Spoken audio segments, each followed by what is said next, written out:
De janeiro a junho deste ano, o Brasil registrou aumento de 7% no número de transplantes de órgãos, se comparado com o mesmo período do ano passado.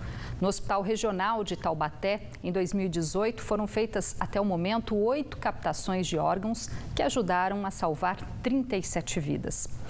E é sobre este assunto que eu recebo aqui no estúdio o médico Caio Soubia Nunes, coordenador da Comissão de Doação de Órgãos do Hospital. Muito boa noite, doutor. Boa noite. Obrigada pela sua participação.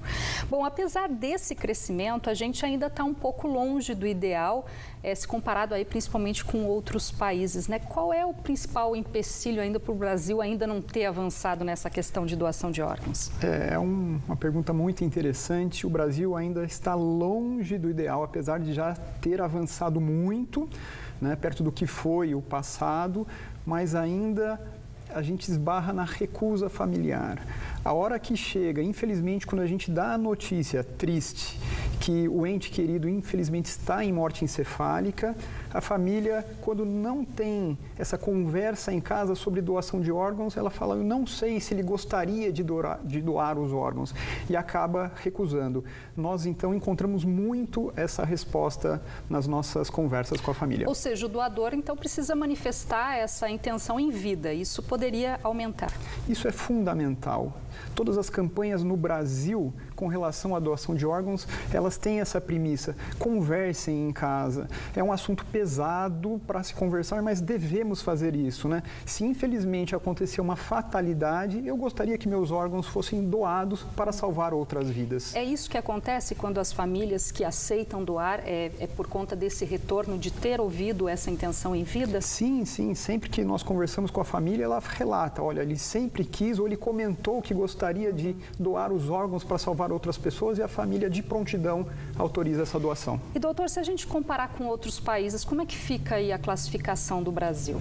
O Brasil ele não está ruim, mas está longe ainda de chegar a níveis ideais como Espanha, que é o melhor país do mundo em doação, Estados Unidos, mas assim, tem muitas campanhas, acreditamos que a população está se conscientizando cada vez mais e o Brasil está evoluindo para isso. Mas o senhor tem alguns números, né, que dá para a gente ter uma ideia do quanto a gente ainda está distante. Eu queria que o senhor falasse desses números. O Brasil, com relação à Espanha, que é o melhor país, está a 50% ainda de atingir esses números, né? Já foi pior, já foi 20%, então foi crescendo 30%, 40%, estamos 50%, está melhorando. É uma questão cultural nesses países? O que difere da gente? Exatamente. Na Espanha é cultural, então eles têm o pensamento de praticamente é uma obrigação, a partir do momento que o paciente está em morte encefálica, esses órgãos precisam ser doados para salvar outras vidas, né? Eles entendem a importância de um paciente que está fazendo uma diálise ou está internado esperando um coração.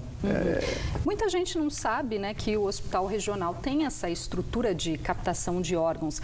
Eu queria que o senhor explicasse como é que funciona esse trabalho aqui. Na verdade, é uma estrutura para captar, mas vocês, a captação é de uma equipe de fora. Como é que funciona essa estrutura? Exatamente. Quando nós chegamos à conclusão que o paciente está em morte encefálica, é um protocolo que demora 24 horas para ser concluído. A família acompanha muito de perto cada exame para ser o mais transparente possível e, feito o diagnóstico, nós conversamos com a família. Após esta autorização, aí precisa verificar quem é o primeiro paciente da fila de determinado órgão, por exemplo, um fígado.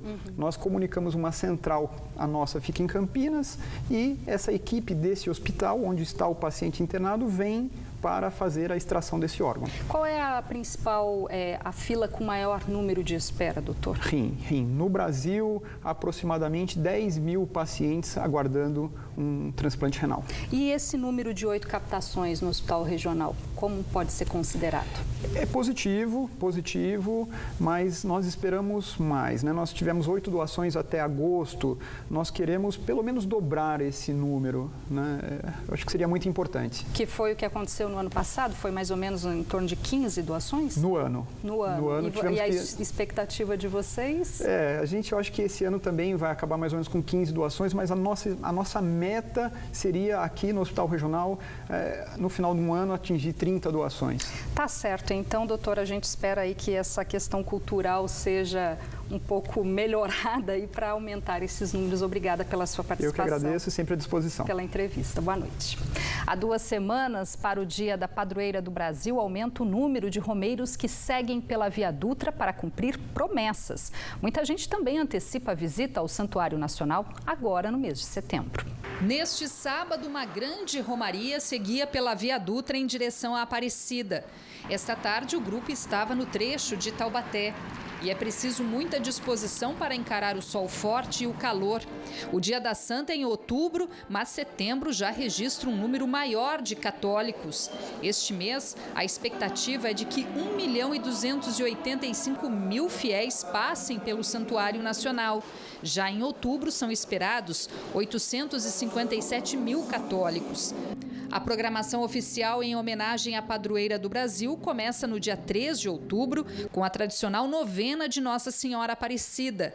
Diante do aumento de romeiros na Via Dutra, a concessionária CCR realiza uma campanha de segurança e orientação com a distribuição de 50.000 folhetos nas praças de pedágio. A recomendação é que os peregrinos usem a Rota da Luz, que é um caminho mais seguro. Este ano já foram registrados 5 acidentes envolvendo romeiros. No ano passado, 7 pessoas foram atropeladas e 2 morreram. De setembro a outubro de 2017, 22.000 caminharam a pé pela Dutra. No próximo bloco tem esporte, agenda cultural e tudo sobre o circuito Band Saúde, realizado hoje em São José dos Campos. O Band Cidade volta num instante, agora às 7h06.